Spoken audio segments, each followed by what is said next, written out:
Parece que piorou, porque agora a Não, censura agora eu não tá sei em o que cima, virou. né? Agora eu não sei o que Então, virou. Não sei. Eu não O acompanho Brasil mais. está indo muito mal nessa área de liberdade de expressão, né? Em liberdade, o Brasil nunca foi bom, né? Acho que de Getúlio Vargas para cá, a gente tem ficado numa constante, com momentos de piora, momentos de tentativa de sair. Aí a internet deixou a gente respirar um pouquinho, mas agora eles já estão... Já estão em cima de Já novo. estão Né? sufocando a internet. Voltou como era, né? Tá voltando Voltou a como vida era. normal. O Brasil é tributário da era Vargas. É o que eu sempre falo, o Getúlio Vargas destruiu esse país. Sim, Para mim foi o pior presidente da história do Brasil. Presidente Tem uma live... ditador. Disso. É que ele também foi presidente. Foi eleito, né? Também, foi verdade. Eleito. Foi além de ditador, foi eleito. O Brasil fez a burrada de elegê-lo. É inacreditável, né? Bom, aqui a conversa não é sobre história, então é mais sobre filosofia, sua experiência e também sobre vida intelectual. Afinal, o que é vida intelectual? Olha, a vida intelectual, ela caracteriza aquele compromisso que tem uma pessoa com a verdade e essa pessoa, por ter um compromisso muito sólido, faz disso a espinha dorsal da sua existência. Então, algumas pessoas têm essa vocação e, como toda vocação, você vai organizar a sua vida em torno disso. Claro que algumas pessoas aí podem ter mais de uma vocação, mas eu acho que, em geral, as pessoas têm uma vocação que se destaca, né? As pessoas que têm a vocação intelectual realmente são inflexíveis no que diz respeito ao respeito pela verdade, eu diria assim. Em geral, as pessoas falam, a verdade é importante, mas se entra o meu interesse, a gente finge que não está vendo. Agora, a pessoa que realmente tem uma vida intelectual e que tem essa vocação, ela é inflexível nesse ponto. Agora, essa inflexibilidade não significa de maneira nenhuma nenhum tipo de sectarismo irracionalista. É o exato oposto. Ao contrário, isso se manifesta numa serenidade na busca pelo conhecimento. Então, você vai procurando, e a partir do momento que você vai descobrindo, inclusive, os seus erros ao longo da sua vida e todas as opiniões equivocadas que ainda persistiam, você não tem dificuldade nenhuma de abandoná-las, né? Porque você tem realmente uma personalidade que se deixa moldar pela verdade. Então, você vai recebendo o influxo da verdade a tal ponto que ela é uma força transformadora na sua vida. E ela vai o tempo todo sendo a senda da sua existência, né? E, evidentemente, isso envolve...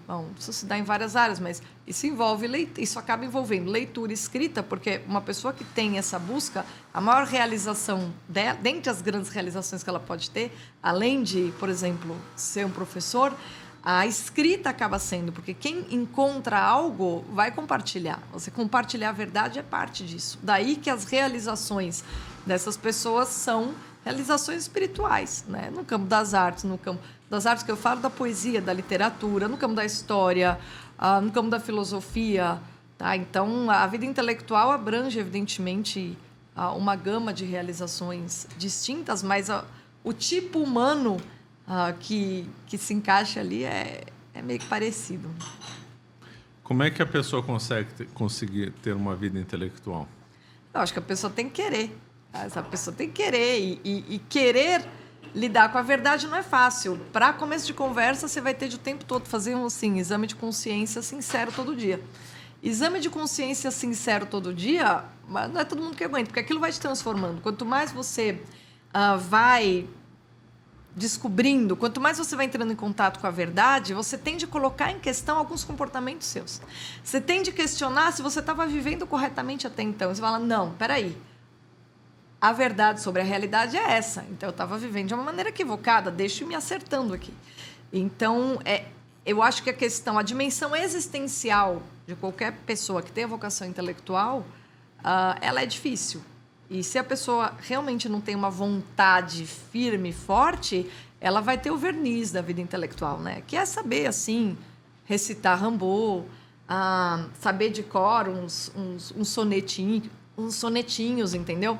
Mas isso não é a verdadeira busca pela verdade. Isso é você dizer o quanto você é culto e que legal que é isso. Isso é você criar uma máscara Aí lembra aquele pessoal dos salões iluministas, né? É aquele espírito dos salões, que é o espírito de Voltaire. Né? Você vai ser um imbecil como Voltaire foi.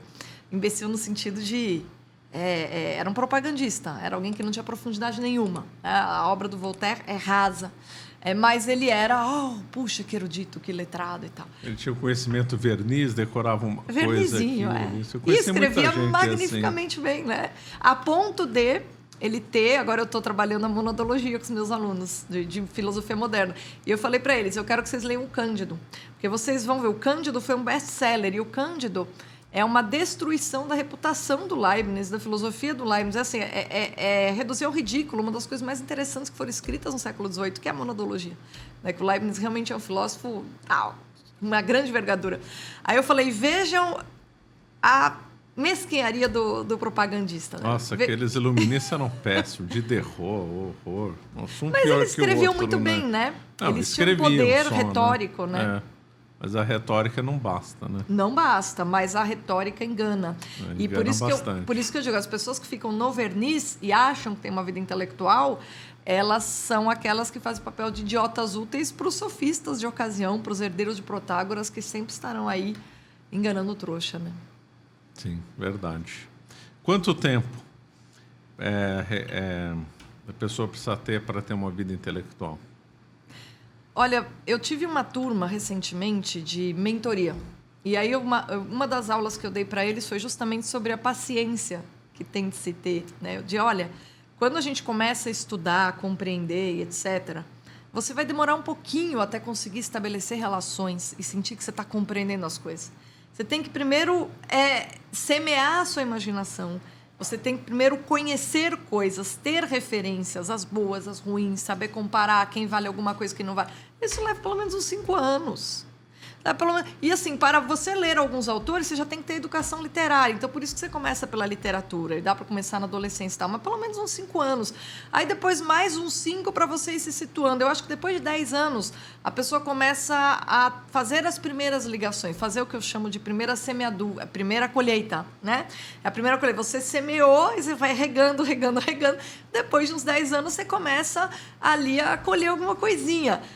Mas ao longo da vida toda você vai continuar semeando mais e continuar cultivando e regando o que você fez. E você vai cada vez mais colhendo mais frutos. É um trabalho de uma vida inteira, mas antes de 10 anos, eu acho que o tal do voto de silêncio, que eu digo assim, de tenha paciência consigo. Né? O pessoal virou um pouco de moda. Olha, eu quero ter uma vida intelectual. Caramba, você vai casar, você vai ter filho, você vai ter que arrumar casa. Pelo amor de Deus, você vai ter adversidades para lidar. Algumas vezes você vai ficar sem dinheiro, vai ter que pegar trabalhos que você não quer, entendeu?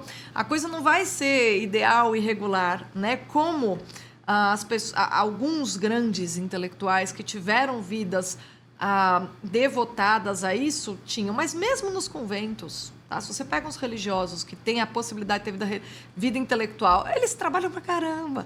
Então, a vida intelectual, eu acho que ela exige, sobretudo, o tempo da reflexão. Então, você estuda, reflete e vai observando a realidade, porque se tudo aquilo que você pensa e tudo aquilo que você capta, que diz respeito à inteligência do mundo, você não consolida observando outros fatos em que aquela inteligência se manifesta, você vai esquecer. Aquilo não vai sedimentar em você. Então, eu acho que é paciência, pelo menos uma década, e depois a persistência. Portanto, tem que querer muito mesmo. Tem mesmo. Só que o mundo moderno é imediatista. Acha que vai fazer em um fim de semana, a pessoa já vai sair. Ou com um cursinho. Um cursinho já vai sair um expert e tal. Né? Não é assim. O que você acha do Adler e do Sertionge?